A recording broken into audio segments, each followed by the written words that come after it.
ഏറ്റുമാനൂർ പ്രശസ്തമായിട്ടുള്ള ശ്രീ മാരിയമ്മൻ കോവിലിൻ്റെ മുമ്പിലാണ് ഞങ്ങളിപ്പോൾ നിൽക്കുന്നത്. ഈ ക്ഷേത്രം ഏറ്റുമാനൂർ ശ്രീ മഹാദേവ ക്ഷേത്രത്തിൻ്റെ ചരിത്രവും ഐതിഹ്യവുമായി വളരെ ബന്ധപ്പെട്ട് കിടക്കുന്ന ഒരു പുണ്യമായ ഒരു ദേവസ്ഥാനമാണ്. ഏറ്റുമാനൂർ ക്ഷേത്രത്തിൻ്റെ നിർമ്മാണത്തിന് അല്ലെങ്കിൽ കൊടിമരത്തിൻ്റെ നിർമ്മാണത്തിനായി തമിഴ്നാട്ടിൽ നിന്നും എത്തിയ വിദഗ്ധരായ ശില്പികൾ, അവർക്ക് അന്നത്തെ മഹാരാജാവ് ആ ക്ഷേത്ര പരിസരത്ത് തന്നെ താമസിക്കാനുള്ള സൗകര്യം കൊടുത്തു. അതുപോലെ തന്നെ ആ വിദഗ്ധരായ തൊഴിലാളികളുടെ കുലദേവതകളെ വച്ച് ആരാധിക്കുന്നതിനും വേണ്ട സൗകര്യം ചെയ്തു കൊടുത്തു. അങ്ങനെ അവരുടെ കുലദേവതകളായ മാരിയമ്മയെയും രാജരാജേശ്വരിയെയും ഒക്കെ വച്ച് ആരാധിക്കുന്നതിന് കൊടുത്ത സ്ഥലത്താണ് ഇന്ന് ഈ ക്ഷേത്രം സ്ഥിതി ചെയ്യുന്നത്. പിന്നീട് തലമുറകൾ കൈമാറി വന്നപ്പോൾ ഈ ക്ഷേത്രത്തിൻ്റെ പുനരുദ്ധാരണമൊക്കെ നടക്കുകയും ഇത്തരത്തിൽ മനോഹരമായ ഒരു ദേവീക്ഷേത്രമായി ഈ നാടിനാകെ ഐശ്വര്യം നിലകൊള്ളുകയും ചെയ്യും. ഈ ക്ഷേത്രത്തിലെ തിരുവുത്സവത്തോടനുബന്ധിച്ച് കാണാൻ സാധിക്കുന്ന അനുഷ്ഠാന കലകളിൽ എന്തുകൊണ്ടും സവിശേഷതയർഹിക്കുന്ന ഒന്നാണ് തീച്ചാമുണ്ടി ഗുളികൻ തെയ്യങ്ങൾ. തീച്ചാമുണ്ടി ഗുളികൻ തെയ്യങ്ങൾ സാധാരണയായി മലബാർ ഭാഗത്ത് അരങ്ങേറാറുള്ള ഒരു അനുഷ്ഠാന കലയാണ്. തീച്ചാമുണ്ടി ശ്രീ മഹാവിഷ്ണുവിൻ്റെ ഐതിഹ്യവുമായി ബന്ധപ്പെട്ട് കിടക്കുന്നു. ശ്രീ മഹാവിഷ്ണു നരസിംഹ അവതാരം എടുത്തതിന് ശേഷം ഹിരണ്യകശിപുവിനെ വധിക്കുകയാണ്. ഈ ഒരു ഹിരണ്യകശിപു എന്ന മഹാ അസുരൻ്റെ നിഗ്രഹം ദേവന്മാർക്ക് വലിയ സന്തോഷം പകരുന്നു. അവരൊന്നു ചേർന്ന് അവിടെ മഹാവിഷ്ണുവിനെ പ്രശംസിച്ചുകൊണ്ടുള്ള നൃത്തം ആടുകയാണ്. എന്നാൽ ആ നൃത്തത്തിൽ പങ്കെടുക്കാതെ അഗ്നിദേവൻ മാത്രം മാറി നിന്നു. ഇത് അഗ്നിദേവൻ്റെ അഹങ്കാരം നിമിത്തമാണെന്ന് മനസ്സിലാക്കിയ ശ്രീ മഹാവിഷ്ണു ആ അഹങ്കാരം ശമിപ്പിക്കുന്നതിന് വേണ്ടിയിട്ട് അഗ്നിയുടെ ഒരു വലിയ തീകുണ്ഡമുണ്ടാക്കുകയും അതിൽ ചാടി നൃത്തം ചെയ്ത് ആ അഗ്നിയെ ചാരമാക്കി മാറ്റുകയും ചെയ്യുന്നു. ഇതിൻ്റെ പ്രതീകമായിട്ടാണ് തീച്ചാമുണ്ടി തെയ്യം. ഗുളികൻ തെയ്യമാകട്ടെ, നമുക്കറിയാം, നമ്മുടെ മന്ത്രവാദങ്ങളിലും അതുപോലെ ജ്യോതിഷത്തിലുമൊക്കെ വളരെയേറെ നാം ശ്രവിച്ചിട്ടുള്ള ഒന്നാണ്. ഗുളികൻ തെയ്യം വാസ്തവത്തിലെ മഹാദേവൻ്റെ തിരുവിരിൽ നിന്നും ജനിച്ച ഒരു ദേവസങ്കല്പമാണെന്നാണ് വിശ്വാസം. ഈ രണ്ട് തെയ്യങ്ങളും ഇവിടെ ഈ മാരിയമ്മൻ കോവിലിൽ കോലം കെട്ടി ആടുമ്പോൾ ആ തെയ്യക്കോലങ്ങൾ കാണാനായി എല്ലാ ഭക്തജനങ്ങൾക്കും കിട്ടുന്ന അത്യപൂർവമായ അവസരം ആണിത്. മഹാദേവൻ്റെയും അതുപോലെ തന്നെ ശ്രീ മഹാവിഷ്ണുവിൻ്റെയും അനുഗ്രഹം തേടാനുള്ള ഒരു സുവർണ അവസരവും. മാരിയമ്മൻ കോവിലിലെ 41 മഹോത്സവത്തിൻ്റെ ഏറ്റവും പ്രധാനപ്പെട്ട സവിശേഷത അനുഷ്ഠാന കലകളുടെ സംഗമവേദിയാകുന്നു ഈ ക്ഷേത്രം എന്നുള്ളതാണ്.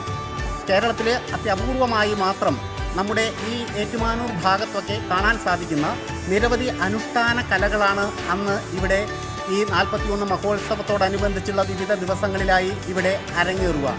അതിലേറ്റവും പ്രാധാന്യം അർഹിക്കുന്ന ഒന്നാണ് മുത്തപ്പൻ വെള്ളാട്ടം. മുത്തപ്പൻ എന്ന് കേൾക്കുമ്പോൾ തന്നെ നമുക്ക് കണ്ണൂർ പറശ്ശിനിക്കടവാണ് ഓർമ്മ വരിക. ആ പറശ്ശിനിക്കടവിലെ മുത്തപ്പൻ്റെ സങ്കല്പം ശ്രീ മഹാദേവനും ശ്രീ മഹാവിഷ്ണുവുമായി ബന്ധപ്പെട്ടതാണ്. അങ്ങനെയുള്ള ആ തെയ്യങ്ങൾ ഇവിടെ കെട്ടിയാടുമ്പോൾ അത് ഭക്തരെ ഒന്നാകെ പുതിയൊരു തലങ്ങളിലേക്ക് എത്തിക്കുന്നു. മുത്തപ്പൻ്റെ മുമ്പിൽ നമ്മുടെ വിഷമതകൾ, നമ്മുടെ കഷ്ടപ്പാടുകൾ തുറന്നു പറയാനുള്ള അവസരം കിട്ടുന്നു എന്നുള്ളതാണ് ഏറ്റവും പ്രധാനം.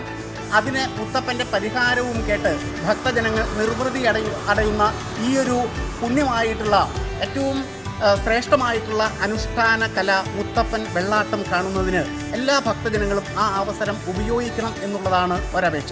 ഈ ക്ഷേത്രത്തിലെ ഏറ്റവും പ്രധാനപ്പെട്ട വഴിപാടാണ് മഞ്ഞൾ നീരാട്ടൽ.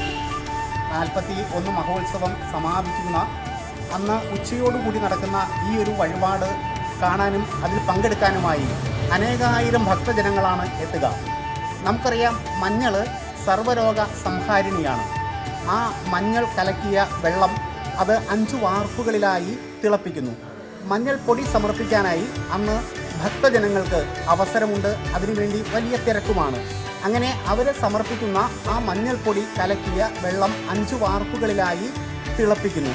അതിനുശേഷം 41 ദിവസം വ്രതമെടുത്ത കോമരങ്ങൾ അവർ ദേവീ കീർത്തനങ്ങൾ കേട്ടുകൊണ്ട് ഈ ഒരു തിളച്ചുമറിയുന്ന വാർപ്പിൽ നിന്നും കവുങ്ങിൻ്റെ പൂക്കുല കൊണ്ട് ആ മഞ്ഞൾ പാല് ശരീരമാകെ തളിക്കുകയാണ്.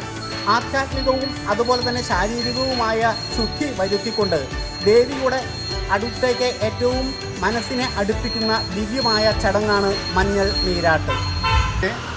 സാധാരണയായി മധ്യ തിരുവിതാംകൂർ ഭാഗങ്ങളിൽ കാണുന്ന ഒരു അനുഷ്ഠാന കലയാണ്.